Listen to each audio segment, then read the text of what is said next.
প্রতিদিন সন্ধ্যাবেলা কিছু না কিছু খেতে মন চায়। তবে আজকে একটা ভিন্ন রকম নুডলস ট্রাই করেছি। সেটা হচ্ছে ঝাল ঝাল ম্যাগি নুডলস, আবার সাথে চিকেন ফ্রাই আর হচ্ছে ডিম পোচ নিয়েছি। তো যাদের মুখে রুচি নেই সবাই কিন্তু এভাবে আমার মতো নুডলস রান্না করে খেতে পারেন। তো অবশ্যই ভিডিওটা স্কিপ না করে দেখুন। একদম সহজ, ঘরে থাকা উপকরণ দিয়েই রান্না করা যাবে। প্রথমে আর কি তেল দিয়েছি, তারপর পেঁয়াজ আর মরিচ দিয়েছি, আর একটু আলু কুচি করে দিয়েছি। আমার যেহেতু অনেক অনেক বেশি ক্ষুধা লেগেছে আর আমি অনেক বেশি তাড়াতাড়ি করতে চাচ্ছিলাম, যার জন্য আর কি আলুগুলোকে এরকম কুচি করে দিয়েছি, যাতে আর কি অনেক তাড়াতাড়ি আলুগুলো সিদ্ধ হয়ে যায়। এখনকার আলু তো অতি তাড়াতাড়ি সিদ্ধ হতে চায় না। তো তারপরে দিয়েছি এখানে ম্যাগি মশলা দিয়ে আলুটাকে ভালোভাবে ভেজে নিব, যার জন্য এখানে ম্যাগি মশলা অ্যাড করে দিয়েছি। এখন একটু ভালোভাবে নাড়াচাড়া করব যাতে লেগে না যায়। তারপর একটু ফ্রোজেন গাজর দিয়েছি, বরবটি দিয়েছি ফ্রিজে থাকা, আপনারা চাইলে নাও দিতে পারেন। যত সহজভাবে আর কি রান্না করা যায়। আর আমার মুখে একদমই রুচি নেই, যার জন্য আর কি মরিচ বাটা অ্যাড করেছি। আমি মূলত সবসময় খাওয়ার ভিডিওই শেয়ার করি, তবে আজকে কেন জানি এই নুডলসটা অনেক বেশি মজা হয়েছে। দেখতে যেমন সুন্দর হয়েছে, খেতেও অনেক বেশি মজা হয়েছিল, যার জন্য আর কি ভিডিওটা শেয়ার করলাম। আর আপনাদের কাছে যদি ভালো লাগে তাহলে এরপর থেকে এরকম আরও মজার মজার রান্না শেয়ার করব।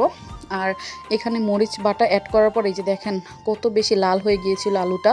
তারপরে দিয়েছিলাম একটু পেঁয়াজ কুচি এখানে। আর যে কোনো চাইনিজ রান্নাতেই কিন্তু এরকমভাবে পেঁয়াজ দিলে খেতে অনেক বেশি মজা লাগে। আমার কাছে তো ভালো লাগে, আপনাদের কাছে কেমন লাগে আমি জানি না। তবে তারপরে সিদ্ধ করা ম্যাগি নুডলসগুলো দিয়ে দিয়েছি, যত তাড়াতাড়ি আর কি রান্না করা সম্ভব। তারপর ম্যাগি নুডলসগুলোকে দিয়ে ভালোভাবে নাড়াচাড়া করতেছিলাম যাতে নিচে দিয়ে না লেগে যায়। আর যথাসম্ভব একটু মিডিয়াম টু লো আঁচে রান্না করার ট্রাই করবেন। তারপরে এখানে আমি ম্যাগি নুডলসগুলোকে ভালোভাবে মশলার সাথে অ্যাড করতেছিলাম। এই নুডলসটা দেখতে যেমন সুন্দর হয়েছে, খেতেও অনেক বেশি মজা হয়েছে। তো তারপরে একটু ডার্ক সয়া সস আর একটু টমেটো সস অ্যাড করেছি। আসলে আমার কাছে সস ছাড়া নুডলস খেতে একদমই ভালো লাগে না। তো তারপর শেষে একদম একটা আস্ত ম্যাগি মশলা অ্যাড করে দিয়েছিলাম, জাস্ট লবণ আর ফ্লেভারের জন্য। আর নুডলসটা অনেক বেশি ঝালও হয়েছে খেতে।